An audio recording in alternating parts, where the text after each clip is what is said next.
Hello and welcome to this instructional video for site administrators using the CBSI-Connect Learning Management System, how to create new user accounts, how to reset passwords, and how to change permission levels.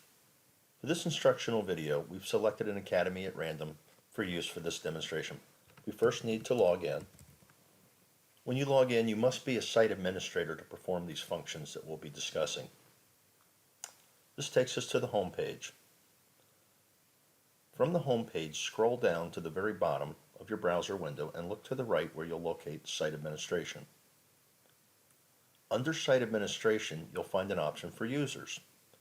Select the option for Users, which presents two options, Accounts and Permissions. Select Accounts.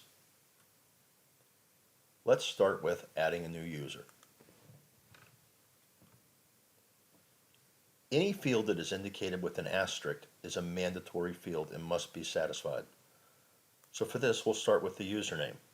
Usernames assigned must be in lowercase. So we'll create an account for a fictitious username, Tom Jones. So in this case, the username will be T Jones. We're using the first initial last name as our methodology for creating user accounts. The password, when you type this, will be displayed with dots obscuring the actual characters. If you wish to actually see the characters you're typing, click on the magnifying glass. This will display the characters as they're entered. Since we've assigned a user account with a very common password that's used for many user accounts, and it's very well known, we're going to force a password change when Mr. Jones first logs in. We provide the first name of the user, the last name of the user, and an email address. Now, as you notice here, we've completed the fields with the red asterisks. Others that do not have the red asterisk, we've left blank. Those can always be filled in later by either the user or by a site administrator. The only other field that we have left here that's a mandatory field is to specify the gender of the user. Once we've accomplished that, we can create the user account. This will take us to a list of all the users on the Academy. If we want to verify that our account was successfully created, this Academy has a large number of users, so the easiest way to do this would be using a filter to locate Mr. Tom Jones' account. And as you can see here, we've found Mr. Tom Jones' account. The account has been successfully created, but Mr. Jones has never logged in. I'm going to clear my filters before I leave, and then I'm going to log out and log back in with Mr. Jones's new account. So let's log in with Mr. Jones's new account. Since the account was set to force a password change, the first time Mr. Jones logs in, he'll be prompted to change his password. He'll provide the current password that he just used, and then provide a new password in accordance with the password rules that you see directly above the dialog entry here. Once I've entered the new password and saved changes, once I've saved the changes, I'll get a notification that the password has been successfully changed and I can continue. Mr. Jones now has been able to log in with his new account. What you may notice here is that over on the left, Mr. Jones has a very limited set of options for his important links. Suppose we want Mr. Jones to be able to have access to Manage Content or the Wizard. Well, in this case, what we'll have to do is have a system administrator go in and change the permissions for Mr. Jones's account. When accounts are initially created, they are created at an account level access of system user, which is the minimal access. So for Mr. Jones to have an increased level of access, we need to go in and set the permissions on this account. So we'll log out as Mr. Jones and log back in with a site admin account. Once we're back in, we'll go back and access Site Administration and access the Users tab. And this time, instead of accessing accounts, we'll access permissions. What we will do is assign a system role to Mr. Tom Jones's account. We'll make Mr. Jones a content contributor. The way this works is we'll pull up a list of existing content contributor accounts and potential users.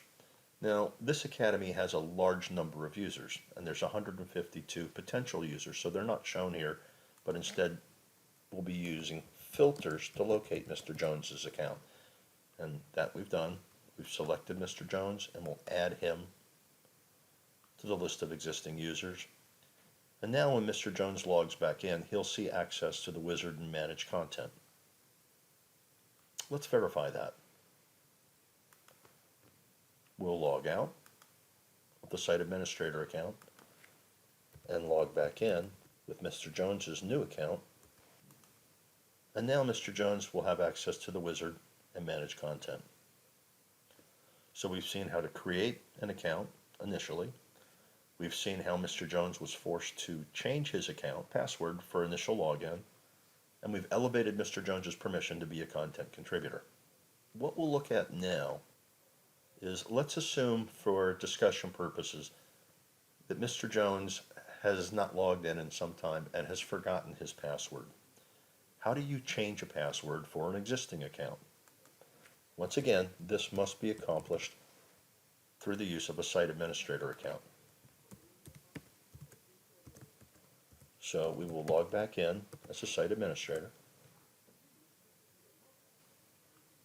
And under Site Administration and Users, we will go to the accounts and browse the list of users and locate Mr. Jones's account. In order to change Mr. Jones's account once we've located this, you'll have several options over here in the Edit field. You have the option to delete the account, suspend the account in case it's not currently available for use, and edit the account settings with a gear. So we'll go into Edit the Account Settings. In order to change this account, I simply put in a new account here, new account password.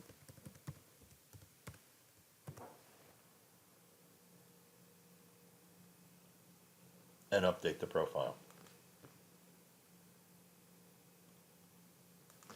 Mr. Jones is ready to log in with his new account. So let's verify that.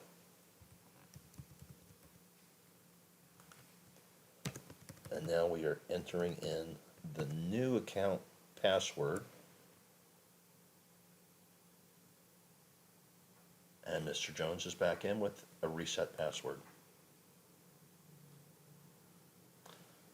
If we were to go back and look at the accounts and the users and browse through a list of users once again and search for Mr. Jones, if Mr. Jones were to leave his position to take a different position and we wanted to delete the account, if you go back and look at the options that were there under the edit, remember we had the X for delete, you had the suspend account, and you had the edit settings. If you wanted to delete Mr. Jones's account, you'd simply click on the X and that would delete his account. This concludes the instructional video for site administrators on how to manipulate and manage user accounts, resetting passwords, creating new accounts, and changing permission levels. Thank you for your time and attention.